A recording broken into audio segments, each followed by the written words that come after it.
sveikinuosi iš Venecijos kino festivalio. Čia esu atvykusi kaip žurnalo Nemunas kino kritikė, žurnalistė ir ketinu paruošti jums labai įdomios medžiagos apie naujausių filmų premjeras, kadangi čia yra tikrai ką pamatyti ir pažiūrėti ir apie jas sužinosim patys pirmieji.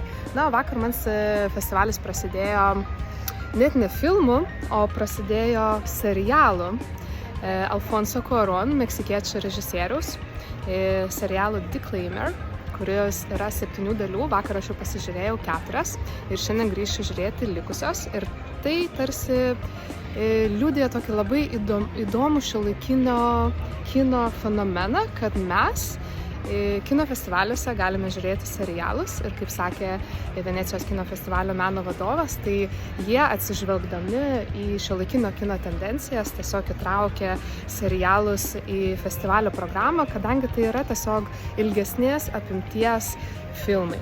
Ir tikrai negaliu nesutikti, nes Cuarón yra vienas mėgstamiausių mano režisierių, kai, aišku, jis 2019 metais buvo apdovanotas Oskaru už gerai žinomą filmą Roma. Nuo tada aš jį įsimylėjau ir seku ir tikrai vakar Declaimer prikaustė mano dėmesį.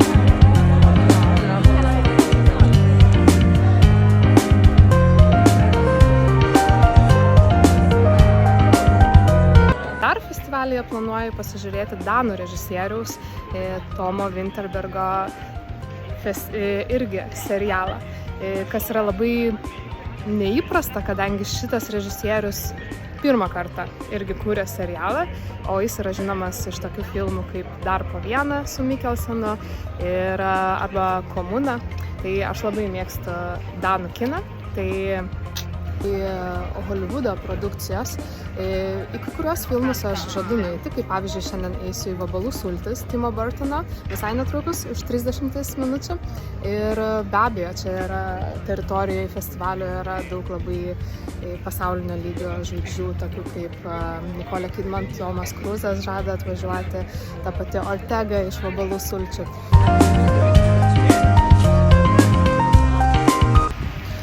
O šiaip jeigu ne publikai, tai čia yra beprotiškai karšta. Kiekvieną dieną plaukiam į salą tokiais laiveliais. Tai visi režisieriai ir aktoriai, ir kino kritikai, ir industrijos darbuotojai sėdim tokie visi šlapi.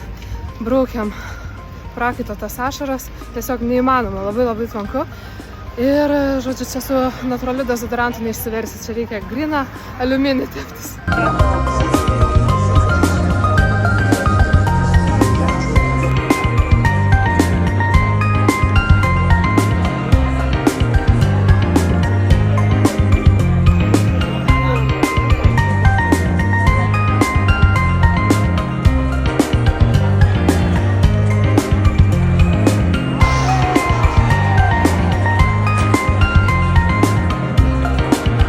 Tik buvau imti interviu iš filmo Peacock, austriško filmo komandos, buvo režisierius ir pagrindinis aktorius.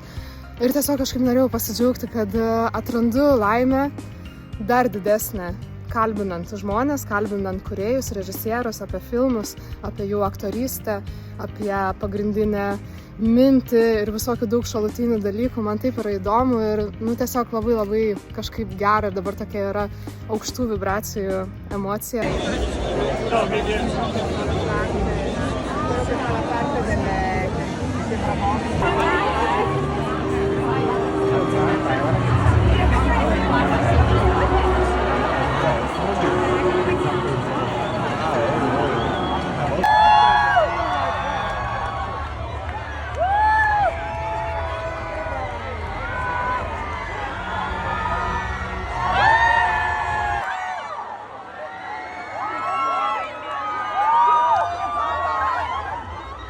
Ketvirta festivalio diena, sveikinuosi iš Venecijos kino festivalio ir šiandien, kaip ir žadėjau, norėčiau jums papasakoti apie prancūzų Emmanuel Mouret filmą Trys draugės, kurio premjera įvyko užvakar Venecijos kino festivalį ir spauda vakar tiesiog mirgėjo tokiom nekokiom antraštėm, kad filmas yra labai lėkštas, kad filmas yra ypač prancūziškas, kad filmas yra apie nieką ir kad režisierius per 20 metų visiškai niekiek nepatobulėjo savo kūryboje.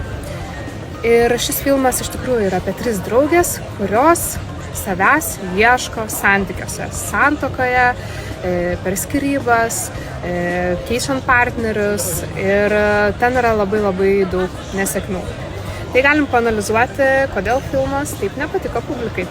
Taigi meilė, santykiai, seksas yra pagrindinė šito filmo tema, todėl jis ne veltui buvo prilygintas legendiniam serialui Sex and the City. Tačiau iš tikrųjų filme kaip ir nieko reikšmingo neįvyksta. Ir filmas yra ganėtinai ilgas, ten tiesiog yra nuolat diskutuojamos santykių temos ir atrodo, kad jis tuoj pasibaigs ir jis toliau tęsiasi. Atrodo, tuoj pasibaigs ir jis toliau tęsiasi. Ir tas, man atrodo, labai išvedė publiką iš kantrybės. Tačiau aš vakar buvau ir ėmiau interviu šito režisieriaus ir man atrodo, jis atskleidė tokių gražių aspektų apie šitą filmą. Pavyzdžiui, tai, kad mes visada balansuojam tarp visuomenės ir savęs autentiškumo. Ir kai mes renkamės save, tą vadinamą autentiškumą, išskirtinumą, norime eiti savo tuo vadinamu keliu, mes turime kažką būtinai palikti, atsiskirti, o tai reiškia, kad mes nuolat, padarydami šitus sprendimus, kažką įskaudinam. Dar buvo kalbama, kad tarkim tokiai lietuvių publikai, kuri yra konservatyvesnė, toks prancūziškas gyvenimo būdas, kur viskas sukasi aplink jausmus, toks galėtų atrodyti net šiek tiek beprasmiškas. Bet iš tikrųjų, režisierius interviu irgi sako, kad santykiai yra tai bendražmogiška tema ir filme net atsiradęs vaiduoklis galėtų tarsi būti simbolis to, kad iš aukščiau pakilus ir žiūrint į mūsų visų gyvenimus, jie kažkuo yra panašus ir iš tikrųjų mes esam tokie maži, nereikšmingi, o esam labai susireikšminę. Tai nenurašyčiau iš tikrųjų šito labai filmo, gal jis savo meninę vertę tikrai neturi didelio pranašumo ir režisierius iš tikrųjų kažkaip nesistengia ieškoti savęs naujose kino formose, tačiau tie, kas išgyvena meilės dilemas, aš manau, kad tikrai atpažins save.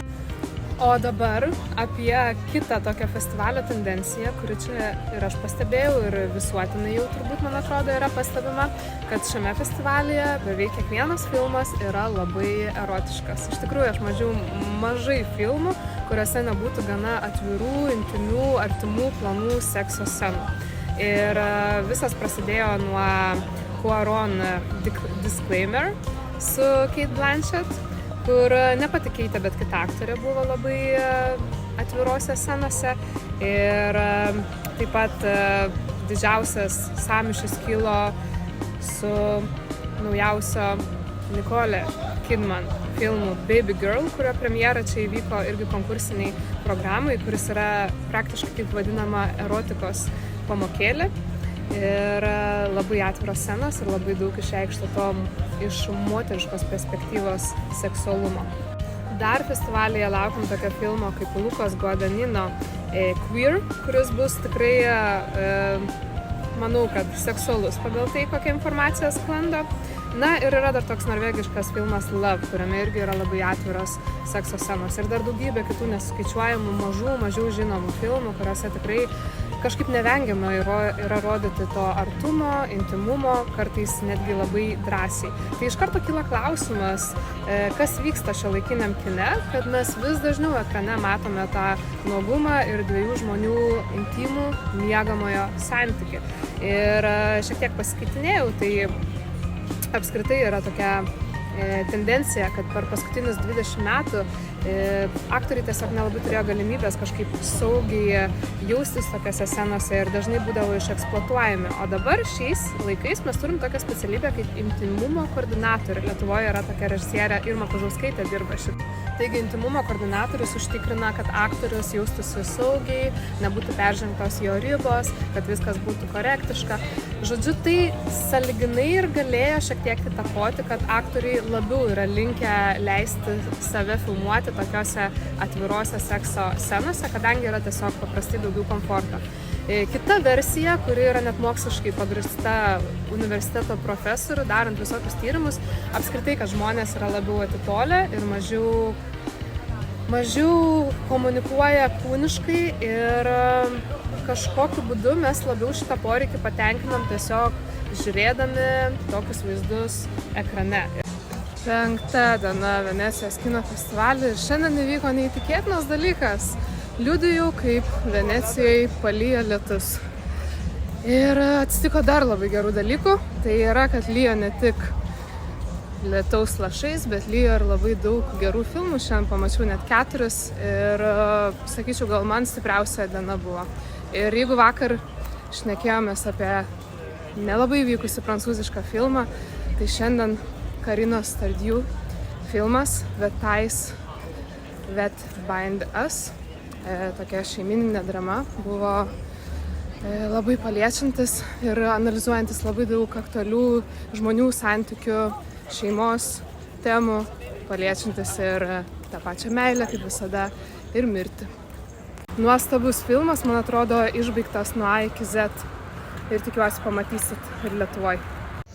Na, o šįryt iš tikrųjų aš pradėjau su legendinio Pedro Almodovaro filmu, naujausia filmu. Šiandien buvo Red Carpet premjera The Room Next Door. Ir jame vaidina Tilda Swinton ir Julianne Moore pagrindinės aktorės. Tai labai almodovariškas filmas ir labai gerai praleidau laiką, man labai patiko. Ir tokia atėjo mintis, jeigu išdrįsiu ją pasakyti, kad turbūt Pedras Almodovaras yra vienas iš tų režisierių, kur galėtų tiesiog kažkokią nesąmonę parodyti ekrane. Tai yra, jo herojų gyvenimai pasuka tiesiog neįtikėtinom kryptim, bet žiūrovai visą šitą priema ir labai jaukiai kažkaip ir įtikinamai. Tai tokie stebuklai vyksta Almodovaro kine ir jo tas naujausias filmas iš tikrųjų paliko labai šiltą įspūdį ir labai gražus interjerai ir spalvos, kaip visada. Na ir visai prieš miegą, tai tiesiog norėjau pasidžiaugti, kad šiuolaikinis rumunų kinas kiekvienais metais vis geresnis ir geresnis.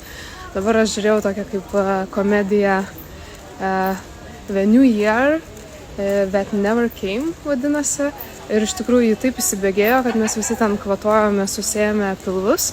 Tai yra apie socialistinę Rumuniją.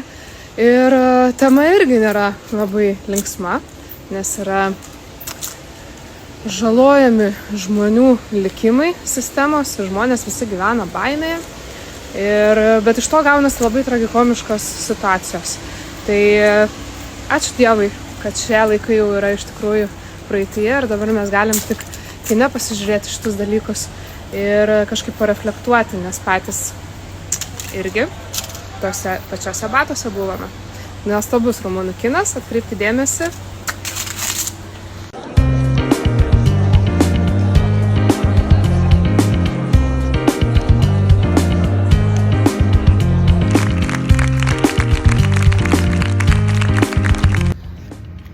Labai anksti atsikėliau, nes keliauju pasižiūrėti Džokerio 2 dalies miuziklo su Lady Gaga. Paskutinė diena festivalį. Šviežiausi įspūdžiai iš režisieriaus Todd Phillips naujausio filmo Džokerio 2 dalies.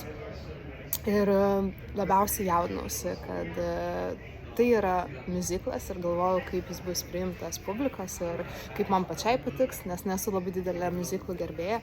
Tačiau galiu pasakyti, kad iš tikrųjų muzikinė dalis yra stiprioji šito filmo dalis, nes jeigu jos nebūtų, tai būtų labai sunkus, slegiantis kalėjimo, smurto, vaikystės traumų turinys. Taigi Lady Gaga čia puikiai įsiliejo savo dainininkės gebėjimais ir Joaquinas Phoenixas irgi uždainuoja šiame filme. Ir manau, kad tikrai publika plojo po filmo, tai reiškia, kad seansas pavyko.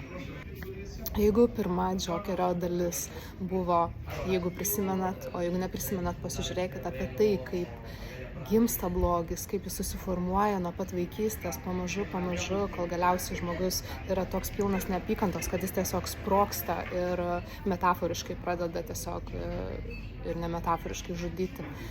Tai antroji dalis yra mano nuomonė apie sąžinę. Ir antroji dalis neturi laimingos pabaigos tikriausiai, nes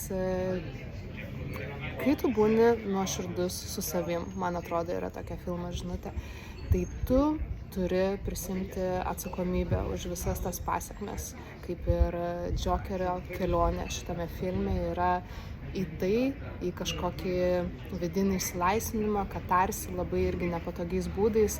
Tiesiog suprantat viskas, kas yra padaryta. Ir tam, kad tu priimtum tą sąžiningumą, tu turi metaforiškai turbūt numirti, kad atgimtum iš naujo. Man labai patiko šita filmo žinutė ir manau, ji yra labai stipri ir finalas yra labai sąlyginai netikėtas ir tikėtas tuo pačiu metu. Tai vertinu labai gerai šitą filmą. Jį reikėtų žiūrėti kaip diptiką, pirmą dalį ir antrą dalį, nes jos yra glaudžiai susiję. Publika plojo, aš esu patenkinta, galiu dabar pamačiusi Džokerį ramiai keliauti namo.